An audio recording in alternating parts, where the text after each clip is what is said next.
خالد بن ولید اسلام کی تاریخ کے عظیم جنرل تھے۔ انہوں نے عرب کے علاقے فتح کیے اور رومی و فارسی سلطنت جیسی طاقتور سلطنتوں کو شکست دی۔ اللہ نے ان پر اپنی خاص نعمتیں نازل کیں، لیکن حضرت عمر رضی اللہ عنہ نے انہیں آرمی چیف کے عہدے سے ہٹا دیا۔ سوال پیدا ہوتا ہے، اتنے بڑے جنرل کو ہٹانے کی ضرورت کیوں پیش آئی؟ خالد بن ولید نے اپنی زندگی میں تقریباً کوئی بھی جنگ نہیں ہاری۔ اپنی پہلی جنگ میں مسلمانوں کو شکست دی، لیکن اسلام قبول کرنے کے بعد فتح کے ریکارڈ قائم کیے۔ جنگ موتا اور دیگر خطرناک جنگوں میں فتح حاصل کی، جس میں رسول اللہ صلی اللہ علیہ وسلم نے انہیں سیف اللہ یعنی اللہ کی تلوار کا لقب دیا۔ حضرت ابو بکر رضی اللہ عنہ کے دور میں انہیں مسلمانوں کی پوری فوج کا آرمی چیف بنایا گیا۔ مدینہ سے روانہ ہو کر خالد بن ولید نے عرب کے بیشتر علاقوں کو فتح کیا۔ جنگ یمامہ میں بھی بڑی فتح حاصل کی۔ ان کی قیادت میں فوج نے تیزی سے علاقے فتح کیے اور عرب میں مسلمانوں کا کنٹرول مضبوط ہوا۔ مدینہ سے روانگی کے بعد خالد بن ولید نے فارسی سلطنت کے علاقوں پر حملہ کیا۔ انہوں نے تیزی سے علاقے فتح کیے اور مقامی حکمرانوں کو زیر کر لیا۔ حضرت ابو بکر رضی اللہ عنہ نے انہیں ہدایت دی کہ رومی سلطنت کے خلاف بھی فوج بھیجی جائے۔ پہلی فوج نے اتنی بڑی کامیابی حاصل نہ کی، اس لیے خالد بن ولید کی قیادت میں دوسری فوج بھیجی گئی۔ خالد بن ولید رومی سلطنت کی طرف گئے اور ہر جنگ میں فتح حاصل کی۔ انہوں نے اہم شہر دسک کو فتح کیا اور پورا علاقہ فتح کر لیا۔ اس دوران فارسی سلطنت میں مسلمانوں کی فوج تھوڑی ناکام ہوئی۔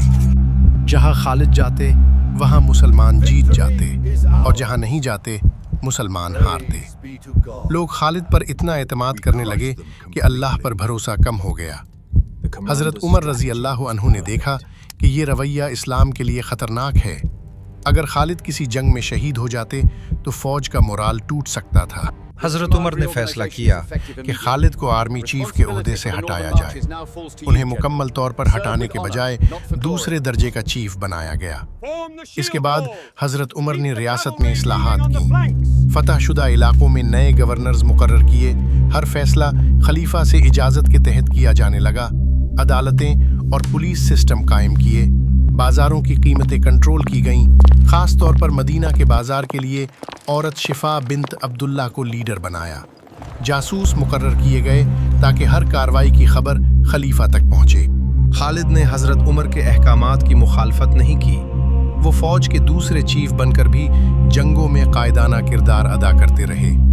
انہوں نے کبھی ایسا قدم نہیں اٹھایا جس سے مسلمانوں کی فتح یا سلطنت خطرے میں پڑتی۔ مثال، انہوں نے ایک شاعر کو 10,000 سکے دیے۔ جاسوس نے یہ رپورٹ کر دی، لیکن خالد نے کسی پر ناراضگی یا غصہ ظاہر نہیں کیا۔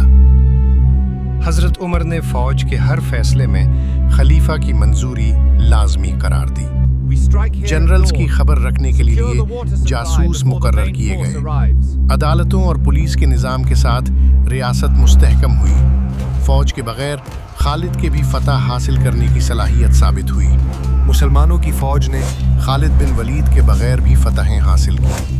حضرت عمر کی حکمت عملی نے اسلامی سلطنت کو مضبوط اور مستحکم بنایا۔ یہ کہانی ہمیں سکھاتی ہے کہ فتح صرف اللہ کی طرف سے ہوتی ہے، نہ کہ کسی انسان کی طاقت یا شہرت کی وجہ سے۔ خالد بن ولید اور حضرت عمر کے درمیان یہ واقعہ اسلام کی تاریخ میں ایک مثال ہے کہ طاقتور جنرل کی بھی فرمان برداری ضروری ہے۔